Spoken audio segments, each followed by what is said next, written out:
Hey, everybody, welcome to another story time brought to you by ABC Read. And my name is Miss Sasha. ABC Read is the nonprofit organization that I started 8 years ago. And our mission is to develop and nurture a culture of literacy in Black and underserved communities, y'all.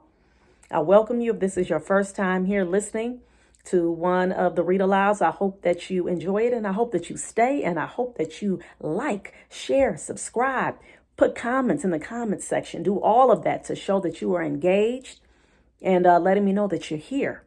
All right. So let's get into it, y'all. I'm not going to prolong this any further, y'all. JD and the Great Barber Battle.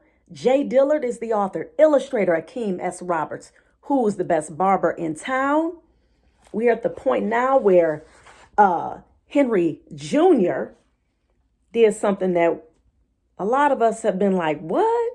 This grown man gonna sit up here and call the health department on this little kid who's trying to do some positive things like cutting people's hair. All right? He could be getting in a whole lot of trouble, but he's doing something. He's discovered this skill that he has, and now he is making an impact. Come on. So let's get into it. Y'all, let's just go. Chapter 13, the little barber strikes back. Uh-oh.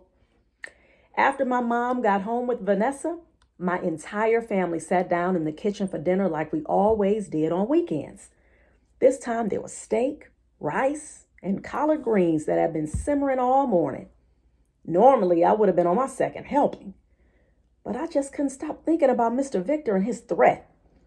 I used my fork to push the food around my plate. Eat your greens, JD, my mom said. I want another piece of cornbread first, I told her. JD, is something wrong? She asked. It's not like you to talk back, and never have you ever been this silent around my food. How does she always know when something was bothering me? I shoveled the rest of my greens into my mouth, pretending they tasted like the candy I had bought with all my barbershop money. I didn't want to ask her any more questions.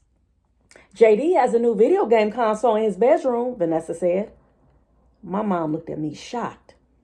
I had been able to keep my full-blown barbershop a secret from her because she had lots of exams to finish up her MBA.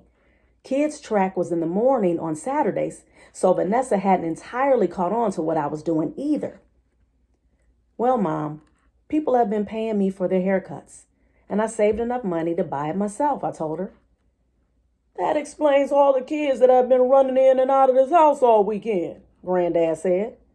Your grandmother and I were just talking about that with your mother.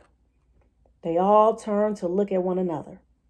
Granddad shook his head and smiled. Wow, I guess I have a little Henry Jr. on my hands, Mom said. I will tell your Uncle Hal to put a pair of clippers in the box next time he sends clothes. I cringed inside when Mom mentioned Henry Jr.'s name. I also wasn't too excited about getting a new set of hand-me-downs. But an extra set of clippers sounded cool.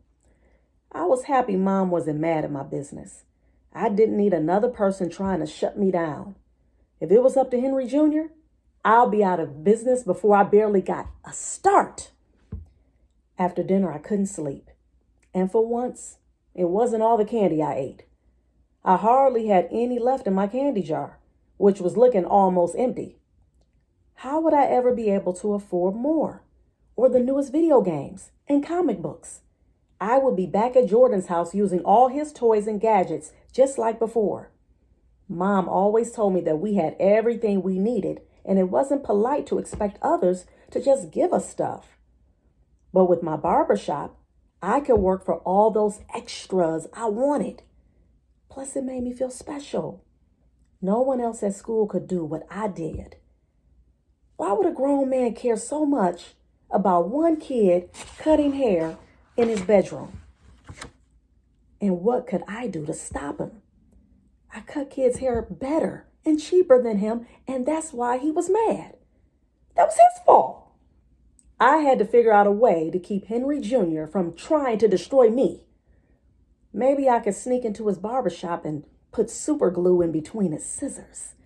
Maybe I could replace all his cleaning solution with the blue Gatorade we used at Pee Wee football. Shoot, who was I kidding? All my ideas were terrible. I needed to team up with someone to think of something great. I knew just the person. Y'all, oh man. JD, oh my goodness. I love it.